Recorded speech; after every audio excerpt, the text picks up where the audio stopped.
Hello everyone, स्वागत है आप सभी का मेरे यूट्यूब चैनल स्टडी वर्ल्ड 55 के आज के इस वीडियो में। आई होप आप लोग बहुत अच्छे होंगे। तो फ्रेंड्स, इस वीडियो में हम 2 अगस्त एसएससी सिलेक्शन पोस्ट फेज 13 का जो है फर्स्ट शिफ्ट का कुछ क्वेश्चंस डिस्कस करने वाले हैं। तो जिनके भी एग्जाम थे ज़रूर कमेंट करके बताइएगा कि आपका जो है इसमें से कितना सही हुआ है। जितना क्वेश्चन है आपका एग्ज़ाम कैसा गया ज़रूर बताइएगा। और जिनके भी आने वाला एग्ज़ाम है उनके लिए ये वीडियो बहुत ही महत्वपूर्ण होने वाला है, ताकि उन्हें जो है एक आइडिया मिलेगा कि कैसा जो है क्वेश्चन पूछा जा रहा है। और उससे भी इम्पॉर्टेंट बात यह है कि बहुत सारे क्वेश्चन जो है आपको रिपीटेड मिल रहा है, जो कि आपके किसी न किसी शिफ्ट में जो है पूछा गया क्वेश्चन है। 6 से 7 क्वेश्चन आपके जो है मिल जा रहे हैं। तो ज़रूर एक बार एनालिसिस जो है देख के जाइएगा, जिनका भी एग्ज़ाम बचा हुआ है। तो चलिए देखते हैं कि कैसा क्वेश्चन पूछा गया। क्वेश्चन में आगे बढ़ने से पहले अभी तक अगर आपने चैनल को सब्सक्राइब नहीं किया है तो चैनल को सब्सक्राइब जरूर कर लीजिएगा। ऐसे ही वीडियोज के लिए बेल नोटिफिकेशन जरूर ऑन कर लीजिएगा। तो आइए देखते हैं क्वेश्चन क्या है। तो क्वेश्चन है कि निम्नलिखित में से भारत का सबसे ऊंचा जलप्रपात कौन सा है। तो ऑप्शन के अनुसार उसमें ऑप्शन दिए गए थे, उसमें कुचिकल जलप्रपात जो है सबसे ऊंचा हो जाएगा। तो जिन्होंने भी कुंचिकल जलप्रपात किए होंगे उनका करेक्ट आंसर हो जाएगा। कुंचिकल जलप्रपात भारत में सबसे ऊंचा झरना है। यह कर्नाटक के शिमोगा जिले में वाराही नदी द्वारा बनाया गया है। यह लगभग जो है 455 मीटर ऊंचाई पर है और यह भारत का सबसे ऊंचा झरना है। तो करेक्ट आंसर क्या हो जाएगा? कुंचिकल जलप्रपात। नाउ नेक्स्ट क्या पूछा था? तो बास्केटबॉल में कितने सेकंड के भीतर गेंद को जो है पास करना चाहिए। तो बास्केटबॉल में कितने सेकंड के भीतर आपको गेंद को पास कर देना चाहिए।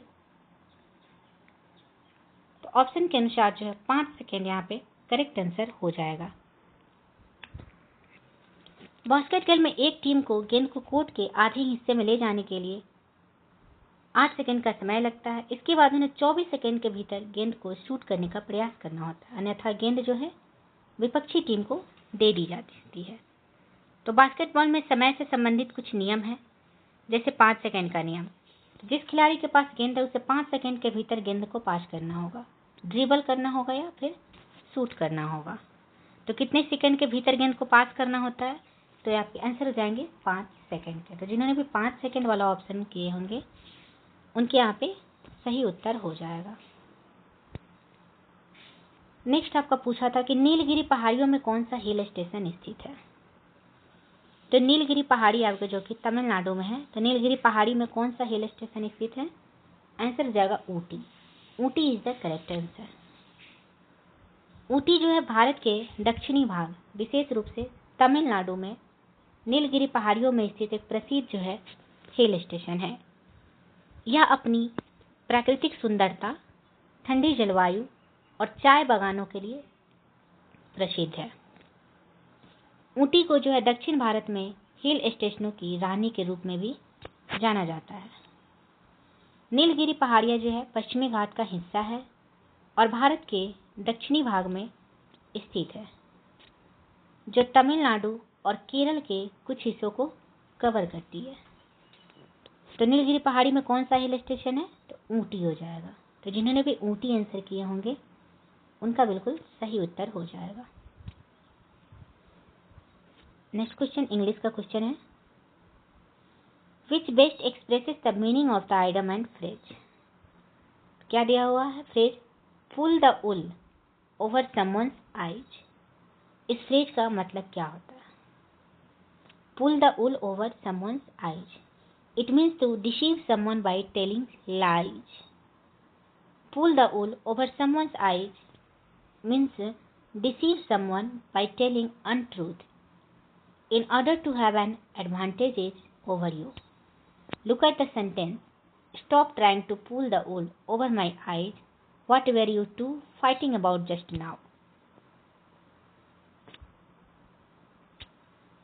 Now next. इसका मतलब होता है आंखों में देख के ही झूठ बोलना। नेक्स्ट आपसे पूछा था सत्य का क्रिया विशेषण एडवर्ब पूछा था, सत्य का क्रिया विशेषण क्या होगा? तो सत्य का क्रिया विशेषण जो है एडवर्ब आपका हो जाएगा सत्यतापूर्वक, यानी कि ट्रूथफुली या सचमुच, ट्रूली होता है। तो ऑप्शन में अगर आपको ये वाले ऑप्शन दिए होंगे तो आपने अगर ये ऑप्शन किया होगा तो आपका करेक्ट हो जाएगा। नेक्स्ट है कि ब्लीचिंग पाउडर का उपयोग मुख्य रूप से किसमें किया जाता है? तो ब्लीचिंग पाउडर का उपयोग जो है मुख्य रूप से सफाई, कीटाणु शोधन और ब्लीचिंग के लिए किया जाता है। यह एक मजबूत ऑक्सीकरण एजेंट है जिसका उपयोग पानी को शुद्ध करने, कपड़े और कागज को ब्लीच करने और विभिन्न औद्योगिक प्रक्रियाओं में किया जाता है।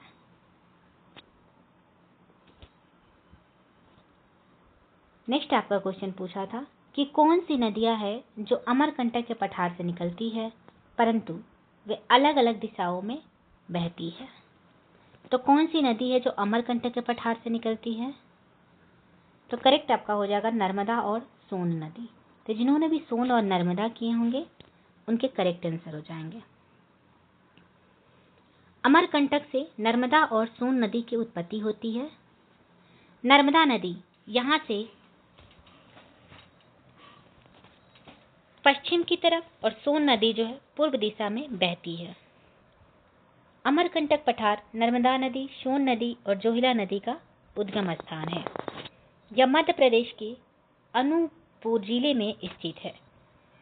यह हिंदुओं का पवित्र स्थल है।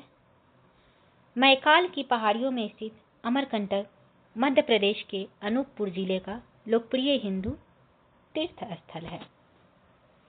आंसर आपका यहाँ पे सोन और नर्मदा नदी हो जाएंगे।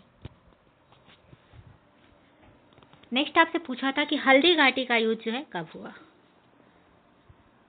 तो हल्दी घाटी का युद्ध 18 जून 1576 ईस्वी में हुआ था और ये युद्ध मेवाड़ के महाराणा प्रताप का समर्थन करने वाले घुड़सवारों और धनुधारियों और मुगल सम्राट अकबर की सेना के बीच लड़ा गया था, जिसका नेतृत्व आमेर के राजा मान सिंह प्रथम ने किया था। इस युद्ध में महाराणा प्रताप को मुख्य रूप से भील जनजाति का जो है सहयोग मिला था। आपके एग्जाम में ये भी क्वेश्चन पूछा जाता है कि हल्दी घाटी के युद्ध में जो है महाराणा प्रताप को कौन सी जनजाति का सहयोग मिला था? तो वहाँ पे आपके आंसर क्या हो जाएंगे? भील जनजाति के। और ये युद्ध कब हुआ था? 18 जून 1576 ईस्वी में।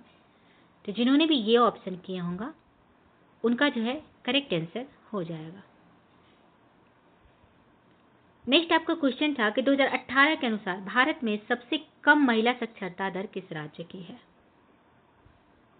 तो 2018 के अनुसार भारत में सबसे कम महिला साक्षरता दर जो है राजस्थान में थी। कहाँ थी? राजस्थान।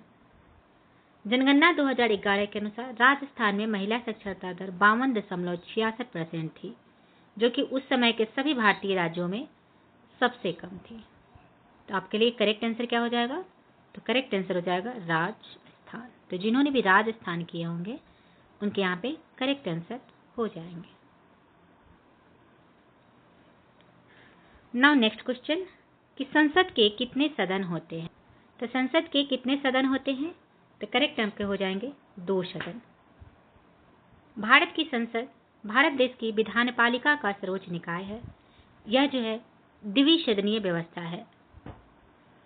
भारतीय संसद में राष्ट्रपति तथा जो है इसमें 2 सदन होते हैं, राज्यसभा जिसे राज्य परिषद कहते हैं, राज्यसभा और लोकसभा,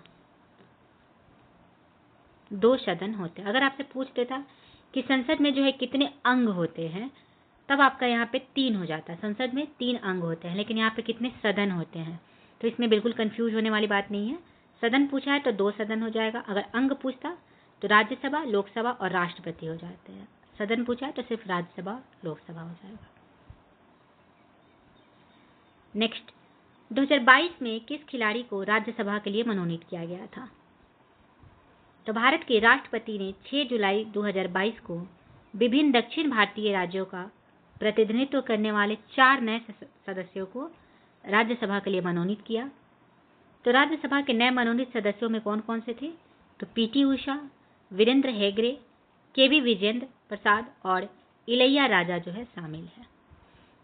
तो किस खिलाड़ी को राज्यसभा के लिए मनोनीत किया गया था? तो राष्ट्रपति के द्वारा इन चार सदस्यों को जो है, 4 खिलाड़ियों को मनोनीत किया गया था, जिनमें एक थी पीटी उषा, वीरेंद्र हेगड़े, केवी विजेंद्र प्रसाद और इलैया राजा। नेक्स्ट आपका क्वेश्चन पूछा था कि ब्रिक्स देश में सबसे ज्यादा क्षेत्रफल किस देश का है?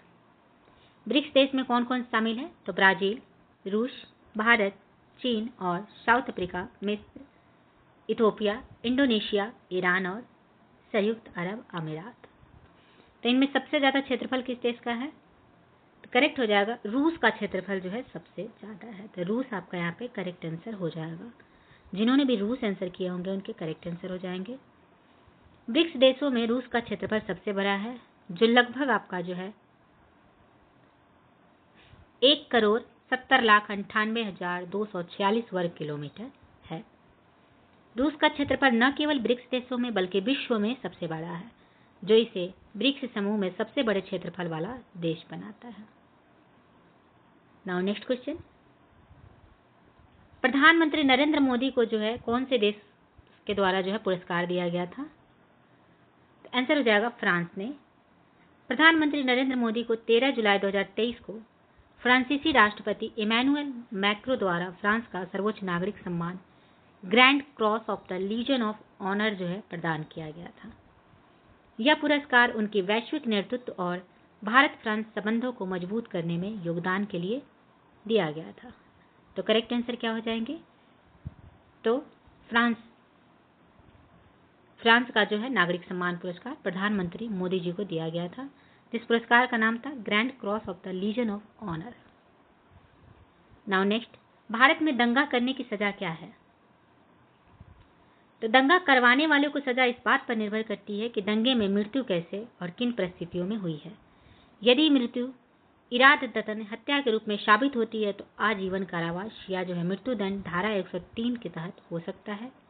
यदि गैर इरादतन हत्या साबित होती है तो 5 वर्ष से आजीवन कारावास धारा 105 तक की सजा हो सकती है और सामान्य दंगे के लिए 1 से 7 वर्ष तक की सजा हो सकती है। नेक्स्ट पूछा था कि select the most appropriate synonym of the given word. एक्जिम, एक्जिम का जो है साइनोनिम यानी कि सिमिलर वर्ड यहाँ पे पूछा था। इसका आंसर हो जाएगा ऑप्शन के अनुसार टूरिज्म जो है इसका ऑप्शन हो जाएगा। एक्जिम का क्या मतलब होता है? तो स्टेटमेंट और which is regarded as being established, accepted और सेल्फ एविडेंटली ट्रू। और टूरिज्म का मीनिंग होता है the meaning a statement that is obviously true is the most appropriate synonym of the given word. Next question था कि quad देश, जिसमें Australia, Bharat, Japan और संयुक्त राज्य अमेरिका शामिल है। क्वाड देश तो 4 देशों का समूह है। इनमें से किस देश का संविधान जो है सबसे बड़ा है? तो इन 4 देशों में से जो है सबसे बड़ा संविधान भारत का संविधान सबसे बड़ा है। तो इंडिया यानी कि भारत आपका जो यहाँ पे करेक्ट आंसर होगा। तो जिन्होंने भी भारत किए होंगे उनके करेक्ट हो जाएंगे। भारत के संविधान दुनिया का सबसे लंबा लिखित संविधान है, जिसमें लगभग 1,46,385 शब्द, 448 अनुच्छेद, 25 भाग और 12 अनुसूचियां जो है इसमें शामिल है। तो ये रहे आपके 2 अगस्त एसएससी फेज 13 का सिलेक्शन पोस्ट के लिए फर्स्ट शिफ्ट का कुछ क्वेश्चंस। तो आई होप आप लोगों ने सही किया होगा। तो किसके जो है कितने स्कोर बन रहे हैं, जितना क्वेश्चन मैंने करा उसमें से ज़रूर कमेंट करके बताइएगा। तो चलिए मिलते हैं नेक्स्ट शिफ्ट में, नेक्स्ट शिफ्ट का क्वेश्चन लेकर नेक्स्ट वीडियो में। तो उससे पहले जो है चैनल को सब्सक्राइब जरूर कीजिएगा। अगर वीडियो पसंद आए तो शेयर जरूर कीजिएगा। तो चलिए मिलते हैं नेक्स्ट वीडियो में। Thank you very much.